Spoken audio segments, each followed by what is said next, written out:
Hello everyone. चलो last आज अपन इस वीडियो में क्या डिस्कस करने वाले हैं, टीडीएस टीसीएस के इंपॉर्टेंट पॉइंट्स, ट्रिकी पॉइंट्स जहां पर स्टूडेंट फंस रहे हैं। और मैं वो सेक्शंस पे मेन फोकस करूंगा जो मुझे लगता है एग्जाम्स के लिए बहुत इंपॉर्टेंट है। तो ध्यान से सुनना, आराम से सुनना, काम को लेके सुनना, बहुत इंपॉर्टेंट है, ये कुछ भी मिस नहीं करना। ठीक है, चलो स्टार्ट करते हैं। तो स्टार्ट करने से पहले सर मैं आपको एक बार वापस याद दिला दूं sir. Hello friends, I am CA Vardhaman Daga. Let's start, time waste नहीं करते। सर आखिरी दिन सेक्शन 191 कोई मत पढ़ा करो। 192 टीडीएस ऑन सैलरी भी पढ़ने की जरूरत नहीं है। बट ये एक अमेंडमेंट वाली बात थी। इस अमेंडमेंट के ऊपर अभी तक कोई भी मैंने मतलब क्वेश्चंस नहीं देखे हैं। कोई ऐसा रॉकेट अमेंडमेंट नहीं थी। अमेंडमेंट सिंपल थी सर कि जब अपन सैलरी में टेबल 1 एंड ये टेबल 2 है, ठीक है, टेबल 1 एंड टेबल 2 के हिसाब से जो हम टीडीएस का अमाउंट कंप्यूट करते हैं, उसमें अगर हमारा कहीं और सेक्शन में टीडीएस कटा होता है तो वो टीडीएस को पहले डिडक्ट करते हैं। उसके बाद जो बैलेंस हमारा बचता है उसमें दोनों में विच एवर इज हायर जो होता है वो 192 में हमारा टीडीएस ऑन सैलरी होता है। ठीक है, मैंने क्लासेस में ये क्वेश्चन कराया, तब मैंने स्टूडेंट को एक बार सिखाया था। बट ऐसा इससे मैंने कोई भी आरटीपी में कोई क्वेश्चन नहीं देखा, तो ऐसा इतना एग्जाम के लिए इंपॉर्टेंट नहीं है मेरे हिसाब से, तो नहीं है सर। बट 192 है। अब यहां से बातें सुनो ध्यान से, कहां पर कौन सा स्टूडेंट फंस रहा है और ट्रिकी पॉइंट कहां पर क्या हो रहा है सर। 192 है, बहुत सिंपल है सर कि कोई भी पर्सन अगर प्रोविडेंट फंड से विड्रॉ करता है पैसा तो टीडीएस होता है। टीडीएस तब होता है सर जब आप 50,000 से ज्यादा विड्रॉ करो। मान लो अगर वर्धमान सर 60,000 विड्रॉ करते हैं तो 60,000 का 10% टीडीएस होता है। क्रिस्टल क्लियर है, यहां तक क्लियर है, इसमें कोई दिक्कत नहीं है सर। दिक्कत कहां पर है सर, अगर कोई पर्सन 5 इयर्स कंटिन्यूस सर्विसेज दे दिया है या उसकी इल हेल्थ होने के कारण अगर वो विड्रॉ कर रहा है तो सर उस केस में अगर वो, ध्यान से सुनना, अभी भी वापस रिपीट करता हूं, कोई पर्सन है सर 5 इयर्स से ज्यादा सर्विसेज प्रोवाइड कर दिया है या सर इल हेल्थ होने के कारण वो विड्रॉ कर रहा है प्रोविडेंट फंड से, तो उस केस में टीडीएस वाली बात नहीं होती है। ध्यान रखना, एग्जाम में दो ही पॉइंट आए हैं सर, 5 इयर्स से ज्यादा कंटिन्यूस सर्विस दे दिया और इल हेल्थ हो गई थी सर। ठीक है, इल हेल्थ के कारण एम्प्लॉय विड्रॉ कर रहा है प्रोविडेंट फंड से तो उस केस में टीडीएस नहीं है। एग्जाम में ये दो ही आया। 193 इंटरेस्ट ऑन सिक्योरिटीज, मेरे हिसाब से इसमें ना सबसे इंपॉर्टेंट ये वाला है। ठीक है, ये इंपॉर्टेंट है क्योंकि ना इसका सितंबर वाली आरटीपी में इसका क्वेश्चन भी है। और वो किस चीज को चेक कर रहे हैं पता है, उसमें ये वाला चेक कर रहे हैं, ये रहा 8% सेविंग बॉन्ड सर। ठीक है, 8% सेविंग बॉन्ड, इनके लिए जो टीडीएस के लिमिट है सर, जहां पर इंटरेस्ट के अमाउंट 10,000 से एक्सीड करेगी तभी 10% टीडीएस की एप्लीकेबिलिटी है। तो 193 में अगर आपको याद रखना हो तो ये जो अमेंडमेंट वाला पार्ट है ना, एग्जाम वाले टाइम पे यही याद रखना। आपको जो आरटीपी एमटीपी में क्वेश्चन दिया हुआ है, इस वाली नहीं, इससे पुराने वाली आरटीपी एमटीपी में क्वेश्चन है सितंबर या मई की, उसमें यही वाला पॉइंट चेक किया कि कितने स्टूडेंट को याद है कि 8% सेविंग टैक्सेबल बॉन्ड के केस में लिमिट 10,000 की है। नहीं तो नॉर्मली क्या होता है सर, 5,000 की लिमिट होती है। ठीक है, नॉर्मली 5,000 की लिमिट होती है, कुछ केसेस है जहां पर 10,000 की लिमिट होती है। तो मेरे हिसाब से ये सब नाम आपको याद रखना चाहिए, 8% सेविंग बॉन्ड या 7.5% सेविंग टैक्सेबल बॉन्ड या फिर floating rate bond. Very very important, floating rate bond तो मेरे हिसाब से वेरी वेरी इंपॉर्टेंट है। आपको ये याद रखना चाहिए कि 3 टाइप के बॉन्ड है, इनमें अगर आपको इंटरेस्ट 10,000 से ज्यादा मिलता है तब 10% टीडीएस की बात है सेक्शन 193 में। Crystal clear? ठीक है, 194, इस पे ट्रिकी पॉइंट क्या है, one of the very very important tricky point जो ये है, जो मुझे लगता है एग्जाम में आ सकता है, वो ये है अरे यार सर 222F। सर ये कौन सा वाला है सर, ये बायबैक वाला है सर। बायबैक के केस में अब डीम डिविडेंड होता है सर, तो जितने अमाउंट का हम डीम डिविडेंड मानते हैं उस डीम डिविडेंड में भी टीडीएस का इंप्लीकेशन है। ठीक है, एंड मैं इसको अगर आईयूएस से कनेक्ट करूं और कनेक्ट करके पढ़ता हूं तो मैं ये भी इंपॉर्टेंट याद रखता हूं क्योंकि अमेंडमेंट है। इंपॉर्टेंट ये भी याद रखता हूं कि सर वहां पर इन्होंने बोला था 222F के केस में, बायबैक के केस में, जहां पर हम डीम डिविडेंड मानते हैं, वहां 20% इंटरेस्ट का एक्सपेंस नहीं मिलता। बस ये बड़े अच्छे से याद रखना, बहुत ज्यादा चांसेस है एग्जाम में इसको टच करने के, मेरे को तो बहुत अच्छे चांसेस लगते हैं सर। क्लियर है ये सबको? बाकी तो डिविडेंड वाला सेक्शन 194 बहुत सिंपल था सर, 10% डिविडेंड की बात थी at the time of payment, ये बड़ा सिंपल था सर कि no TDS sir other than cash हो, अगर 5000 से ज्यादा ना हो, वो बात तो सिंपल थी। जो इंपॉर्टेंट था वो यही है, सबसे इंपॉर्टेंट है, हद से इंपॉर्टेंट है, क्योंकि बायबैक कैपिटल गेन भी कनेक्ट करेगा, आईयूएस भी करेगा और टीडीएस भी करेगा। मैं तो जब स्टूडेंट को पढ़ाता हूं तो तीनों कनेक्ट करके पढ़ाता हूं ताकि उसकी कनेक्टिविटी वैसी रहे। ठीक। 194 ए, इसमें आई थिंक पर्सनली कोई स्टूडेंट फंसता नहीं है सर, ये तो बड़ा सिंपल होता है। Interest other than interest on security 40,000 50,000 की लिमिट है, जहां पर इंटरेस्ट आपको बैंकिंग कंपनी, कोऑपरेटिव सोसाइटी या फिर पोस्ट ऑफिस से मिलता है। इसमें एक अगर आपको एकदम टिपिकल ही कुछ सोचना है, मतलब आउट ऑफ द बॉक्स जाके सोचना है, जहां पर ट्रिकी पॉइंट कुछ अति बनाना चाहे, तो इसमें ये याद रख लेना, इसमें एनबीएफसी कवर्ड नहीं है सर। तो एनबीएफसी से इंटरेस्ट अगर आपको मिलता है तो ये 40,000 और 50,000 की लिमिट आपको नहीं मिलेगी, सीनियर सिटीजन के केस में भी। ये बात ध्यान रखना, ये बड़ा ध्यान रखना, 40,000 और 50,000 की लिमिट नहीं मिलेगी सर।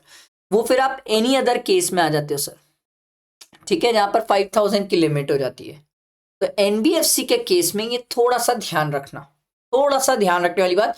ये क्वेश्चन मैंने पता नहीं आरटीपी एमटीपी में इंटर की देखा कि फाइनल की देखा था, मैं फाइनल की भी देखता रहता हूँ कि कुछ ना कुछ स्टूडेंट के लिए अच्छा बन रहा है क्या वहां से भी। तो मेरे को ये पॉइंट अच्छा लगा था कि एनबीएफसी से अगर इंटरेस्ट मिल रहा है तो 50,000 की लिमिट नहीं होती है, 5,000 की लिमिट एप्लीकेबल होती है।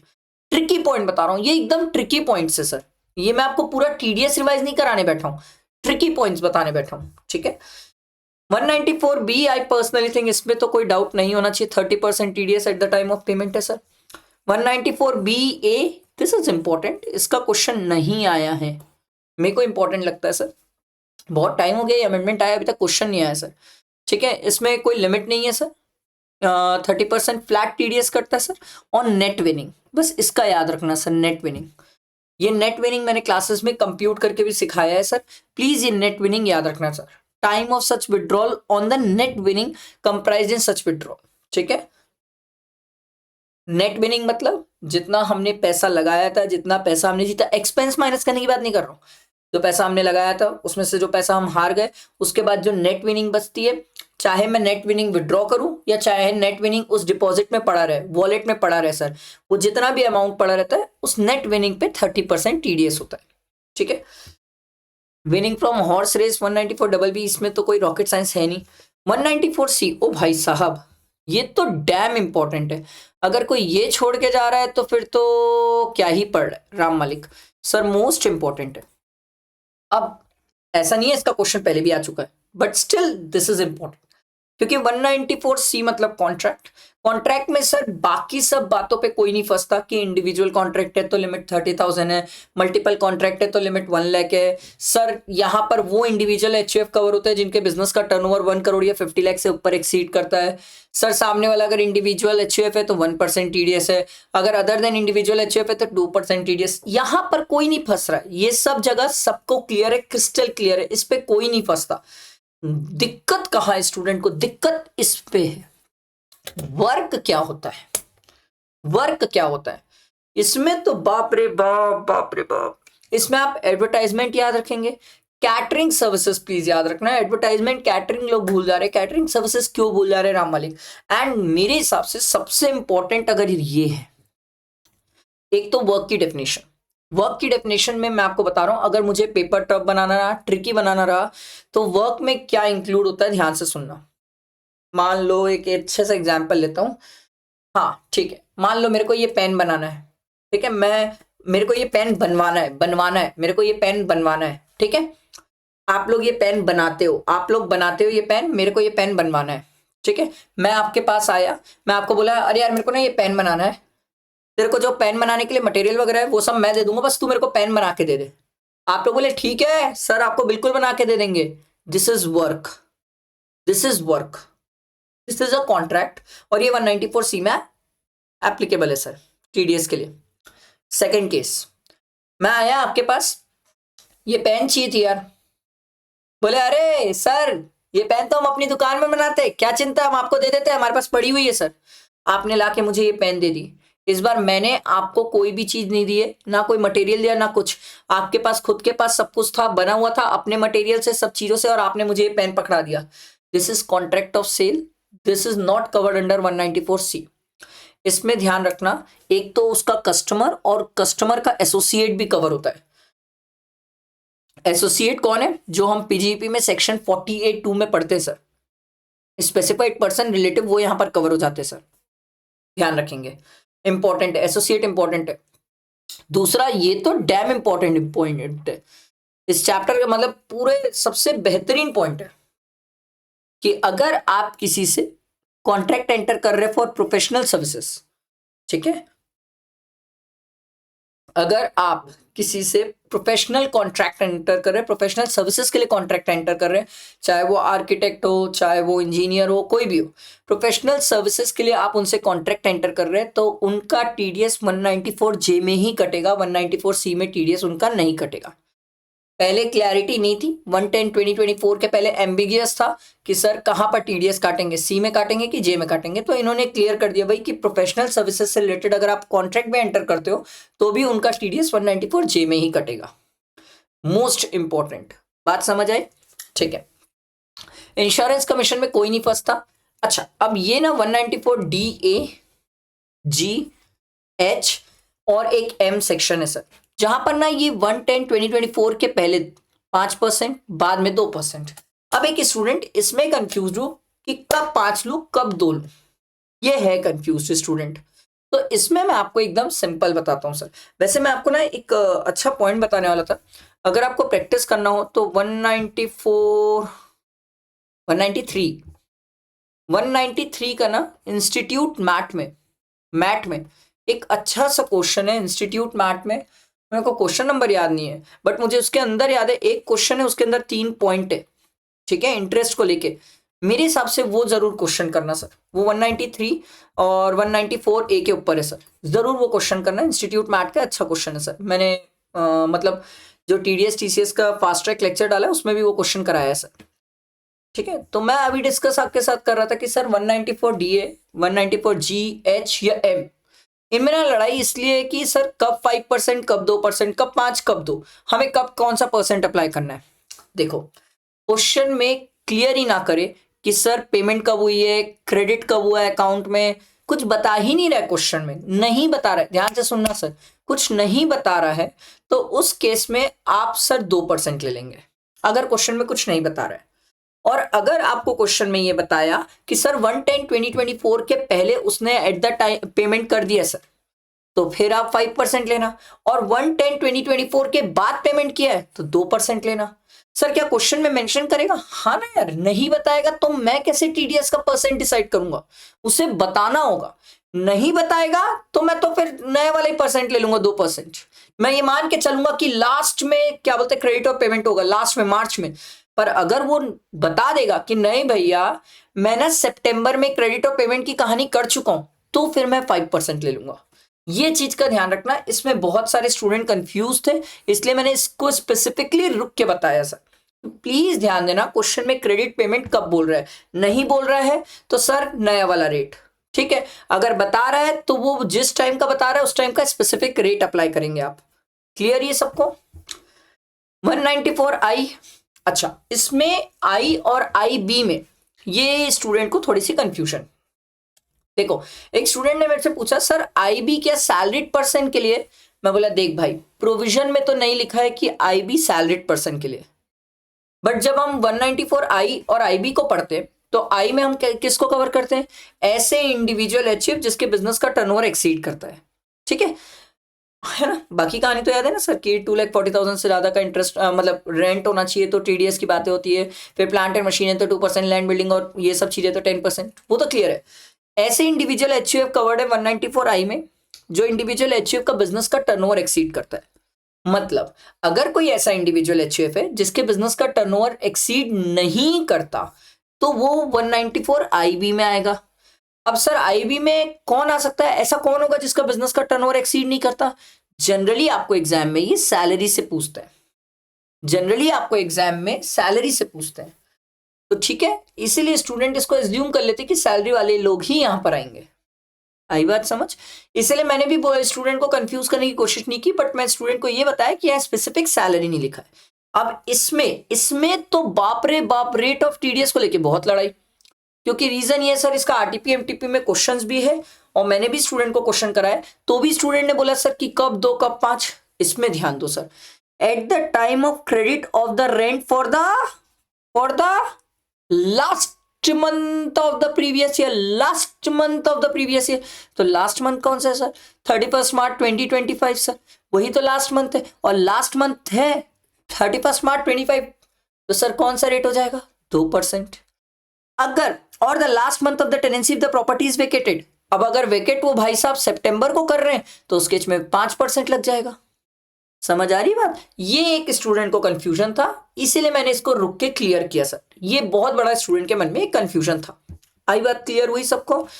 194 IB, ये इसमें ये वाला जो पार्ट है मोस्ट इंपॉर्टेंट है, ये आपको शायद सितंबर की आरटीपी में इसका क्वेश्चन मिलेगा सर। अब क्या है ये मैं आपको समझाता हूं सर। ये अगर आपको याद होगा तो हमने इसमें ये बोला था सर कि कोई पर्सन है अगर अपनी इमूवेबल प्रॉपर्टी ट्रांसफर कर रहा है other than rural agriculture land, भाई रूरल तो कैपिटल एसेट ही नहीं है, कैपिटल गेन ही नहीं होगा, तो फिर टैक्स काय आएगा? ऑब्वियस सी बात है सर, अर्बन एग्रीकल्चर लैंड है तो टैक्सेबल है ना। तो हमने ये बोला था सर अगर उसकी स्टैम्प ड्यूटी वैल्यू या सेल कंसेशन दोनों में से विचएवर इज हायर देखा जाता है, और हायर अगर 50 लाख से ऊपर गया, मतलब मान लो अगर आपकी स्टैम्प ड्यूटी वैल्यू 49 लाख है और सेल कंसिडरेशन 51 लाख है, तो क्या टीडीएस आएगा? हाँ सर, क्योंकि दोनों में whichever is higher value consider की जाती है, और हायर हो गई 51 लाख, वो 50 से ज्यादा हो गई, तो टीडीएस की बात है सर। टीडीएस 1% है, इसमें कोई लड़ाई नहीं है, कोई दिक्कत नहीं है। इसमें सबसे बड़ी और सबसे इंपॉर्टेंट बात क्या है पता है? बहुत ध्यान से सुनना, बहुत ही ध्यान से सुनना sir. Where there an is more than one transferor, ठीक है, or transferee in respect of an immovable property, then the consideration shall be aggregate of the amount paid or payable by all the transferee to the transferor। Sir नहीं समझ आ रहा है क्या क्या मतलब?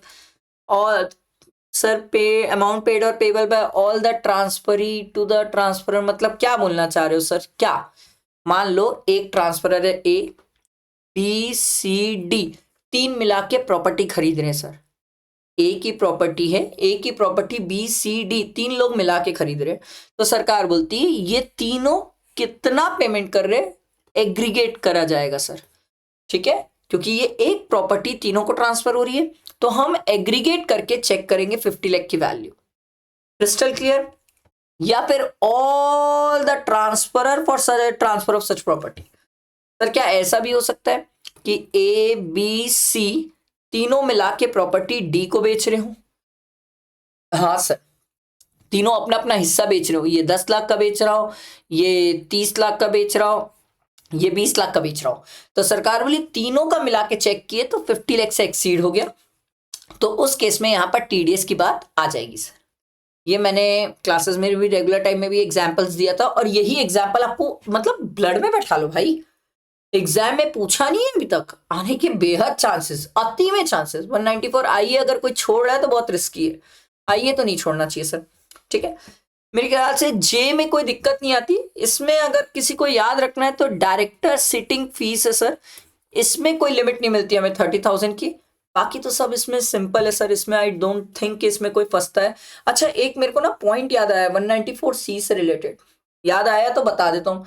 194C में याद है ट्रांसपोर्टर वाला जिसके पास 10 ट्रक से कम हो, ध्यान से सुनना सर, ऐसा ट्रांसपोर्टर जिसके पास 10 ट्रक से कम हो और जिसने अपना पैन नंबर दिया हो, उसका 194C में टीडीएस नहीं करता सर, ठीक है। और अगर पैन नंबर नहीं दिया तो टीडीएस कट जाएगा, वो भी 20%, याद रखना, आरटीपी एमटीपी का क्वेश्चन है, ठीक है। 194K आई पर्सनली थिंक इसमें कुछ रॉकेट साइंस है नहीं। LA बहुत सिंपल सर, कंपलसरी एक्विजिशन वाला।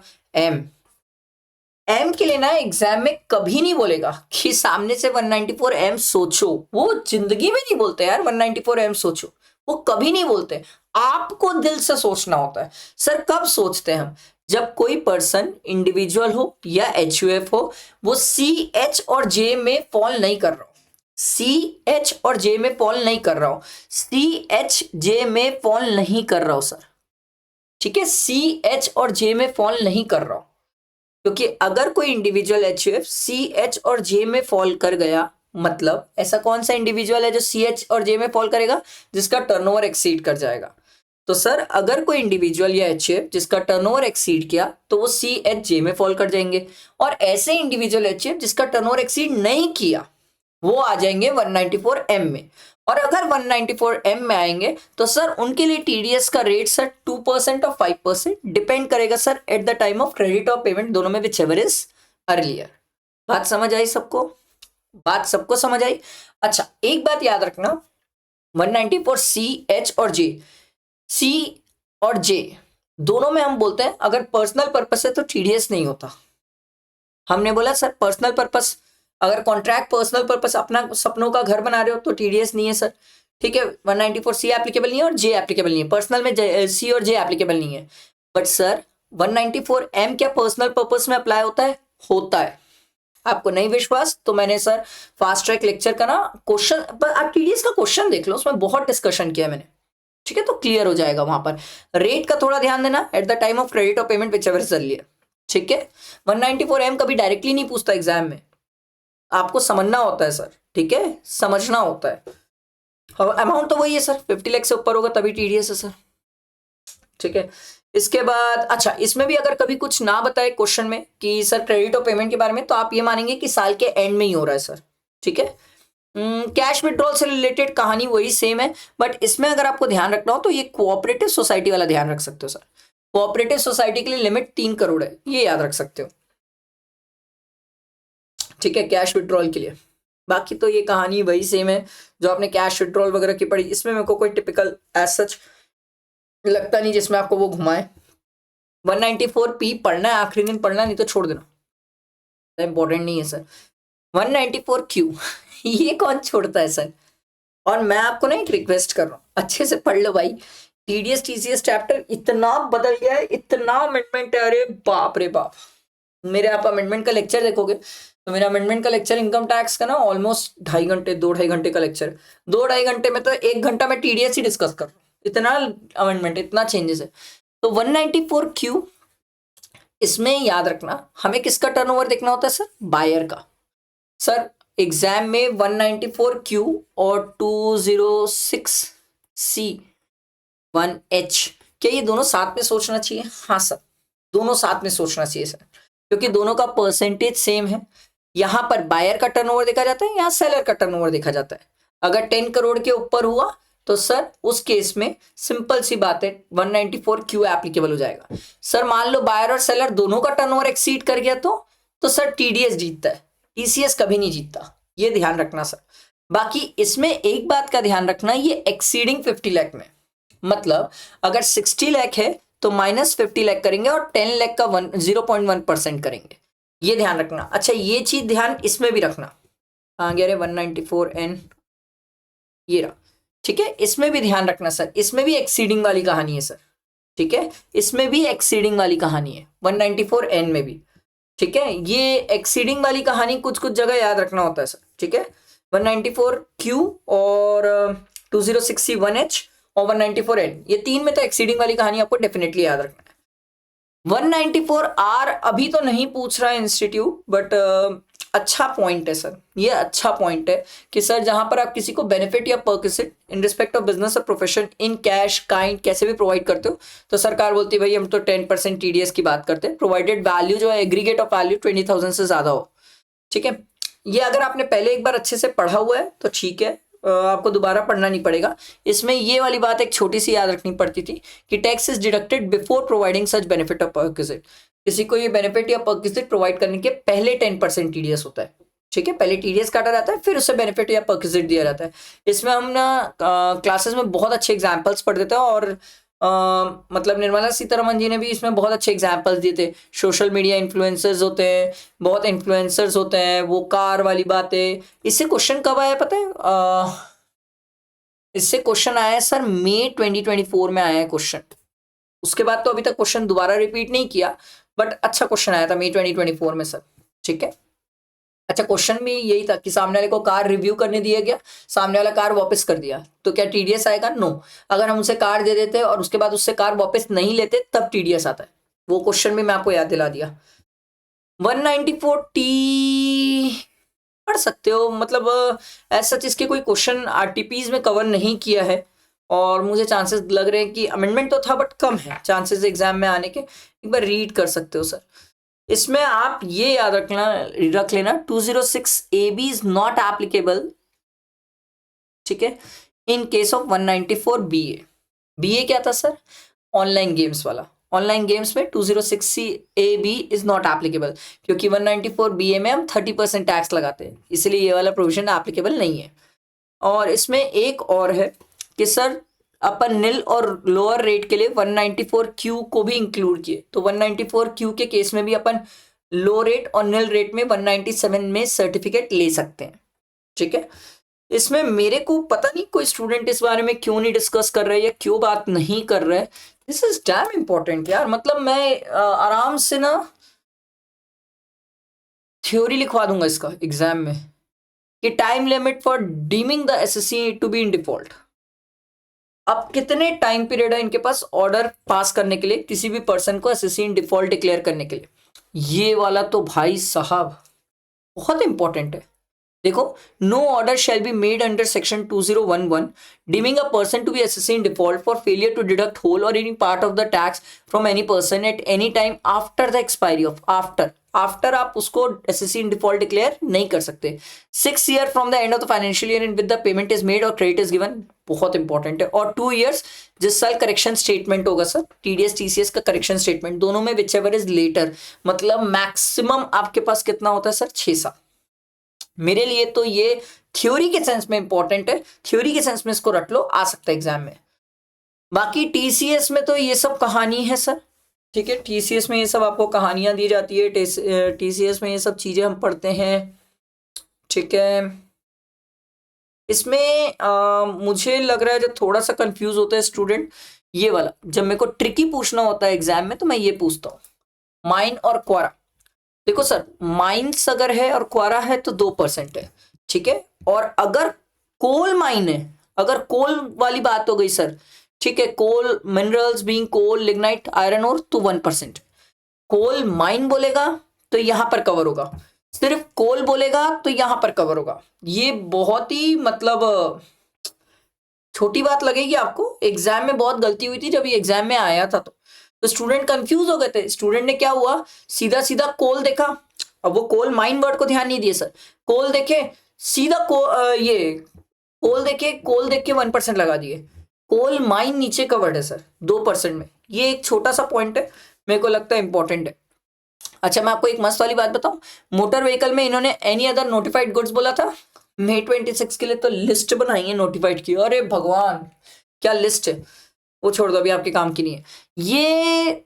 This is important, I personally think इसको कोई नहीं छोड़ना, कोई नहीं छोड़ना सर, क्योंकि इसमें ना ओवरसीज टूर पैकेज प्रोग्राम को तो सिंपल है सर, अप टू 7 लाख 5%, फिर 7 लाख से ऊपर जाता है तो 20%। इसमें ये वाले पॉइंट पे खेल रहे हैं सर, एजुकेशन और मेडिकल। जब आप एजुकेशन और मेडिकल देखोगे तो अप टू 7 लाख 0 है, फिर सर एक्सेस ऑफ 7 लाख रहा तो 5% होता है, बट यहां पर एग्रीगेट देखा जाता है। एजुकेशन और मेडिकल के लिए अमाउंट अगर आप रिमिट कर रहे हो तो दोनों का एग्रीगेट देखा जाएगा, ये ध्यान रखना। फिर सर अगर आप एनी अदर पर्पस के लिए, जो एजुकेशन और मेडिकल नहीं है सर, उसके अलावा कोई और पर्पस है, तो सर अप टू 7 लाख है तो निल है, बट 7 लाख से ऊपर चले जाओगे एनी अदर पर्पस में तो उस केस में इन्होंने बोला सर 20% हो जाएगा, एग्रीगेट होगा। ध्यान रखना, ये ध्यान रखना। और बाकी तो 80E वाला higher education 0.5% aggregate of the amount, ये ध्यान रखना। ये एग्रीगेट में स्टूडेंट से मिस्टेक हो रही है सर। बाकी तो आई पर्सनली थिंक इतना कोई फंसने वाला पॉइंट नहीं है, आराम से बाकी सब चीज आप टीडीएस टीसीएस में हैंडल कर लोगे। इन केस अगर फिर भी कोई पॉइंट है जो टीडीएस टीसीएस का मुझसे मिस हो गया हो बताने में, ट्रिकी पॉइंट आपको लग रहा हो बहुत ट्रिकी है सर, कंफ्यूज कर रहा है, तो आप इस वीडियो के कमेंट पे कर देना सर। मैं आपको जरूर उसका रिप्लाई करूंगा और आपको बताऊंगा कि उसका ट्रीटमेंट कैसे करना है। ठीक है, चलो आई होप बातें समझ आई होगी। लाइक करना, फ्रेंड्स को शेयर करना, एंड सब अच्छे से पढ़ना स्टार्ट करो, क्योंकि this was the last video of the tricky points. अब आप लोग सर अकाउंट्स की तैयारी करेंगे सर। एंड सबको हैप्पी न्यू ईयर। सबका साल शुरू से ही अच्छा बीते, अच्छा दिन जाए, अच्छे से पढ़ाई हो और अच्छे से प्रिपरेशंस हो और अच्छे से एग्जाम्स दे सब। ठीक है, चलो सर, सबको बाय बाय, टेक केयर, ध्यान रखो, अच्छे से पढ़ाई करो, चलो।